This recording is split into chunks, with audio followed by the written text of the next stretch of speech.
আমাদের ঠাকুরগাঁতে যে সংস্থাগুলো আছে, সরকারি বিভাগগুলো আছে, তাদের সকলের সঙ্গে আমি বৈঠক করেছি। আমাদের জেলা প্রশাসকের সভাপতিত্বে অবহিত হয়েছি ঠাকুরগাঁ জেলায় আমাদের কি কি ধরনের উন্নয়ন কাজগুলো চলছে আর কি কি ধরনের কাজগুলো চলবে। ইতিমধ্যে আপনাদের একটা সুখবর দিয়ে দেই যে ইতিমধ্যেই আমাদের এই মেডিকেল কলেজ স্থাপনের জন্য আমাদের টিম এসেছে। ইতিমধ্যে তারা এসছেন, কথা হয়েছে, তারা জমি দেখে আজকেই নির্ধারণ করবেন এবং তারা আশা করছেন যে 2027-এর মধ্যেই তারা এখানে ছাত্র ভর্তি শুরু করতে পারবেন। তো এটা আমাদের জন্য ঠাকুরের জন্য নিঃসন্দেহে ভালো খবর। দ্বিতীয়ত হচ্ছে যে আমরা বিভিন্ন বিষয়গুলো নিয়ে আলোচনা করেছি। আমরা সবচেয়ে বেশি জোর দিয়েছি মাদক নিয়ন্ত্রণের জন্য। আমরা আশা করি যে আমাদের এসপি সাহেবের নিজস্ব ব্যক্তিগত তত্ত্বাবধানের মাধ্যমে অতি দ্রুত এর উপরে আজ থেকেই কার্যক্রম শুরু হবে। তৃতীয়ত আমরা জোর দিয়েছি একটা করে যে হাসপাতাল আছে, সেই হাসপাতালের সেবা উন্নত করবার জন্য আমরা গুরুত্ব আরোপ করেছি।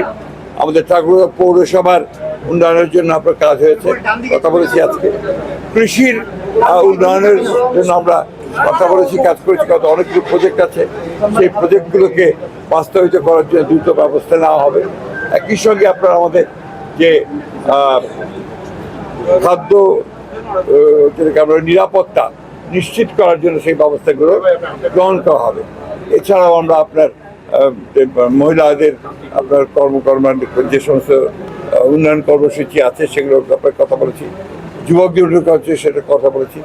আমাদের যে ফ্যামিলি কার্ড, যেটা আমাদের মাননীয় প্রধানমন্ত্রীর সবচেয়ে বড় একটা আপনার কর্মসূচি, সেই কর্মসূচিকে অবিলম্বে আমার মনে হয় যে এই মাসের মধ্যেই হয়তো এটাকে আপনার ইমপ্লিমেন্ট করা হবে। রহিমনপুরের একটি ইউনিয়নকে ওয়ার্ডকে নেওয়া হয়েছে প্রাথমিকভাবে। এটা কাজ শুরু হবে আপনার পাইলট প্রজেক্ট হিসেবে। এইভাবে আমরা কাজ করছি। অন্যান্য অনেক বিষয়ে কথা হয়েছে, প্রায় প্রত্যেকটি বিষয়ে। তবে আপনাদের জন্য একটা খারাপ খবর আছে যে আমাদের জেলা প্রশাসক আমাদের ছেড়ে চলে যাচ্ছেন ওনার ব্যক্তিগত সমস্যার কারণে। আমি ব্যক্তিগত মনে করি যে উনি আমাদের জন্য অত্যন্ত প্রয়োজনীয় একজন সরকারি কর্মকর্তা ছিলেন। উনি থাকলে আমরা অনেক বেশি উপকৃত হতাম। আমরা আশা করব যে ভবিষ্যতে যিনি আসবেন তিনি একইভাবে ঠাকুরগাঁওয়ের উন্নয়নকে প্রাধান্য দিয়ে তিনি কাজ করবেন। এই হচ্ছে মোটামুটি।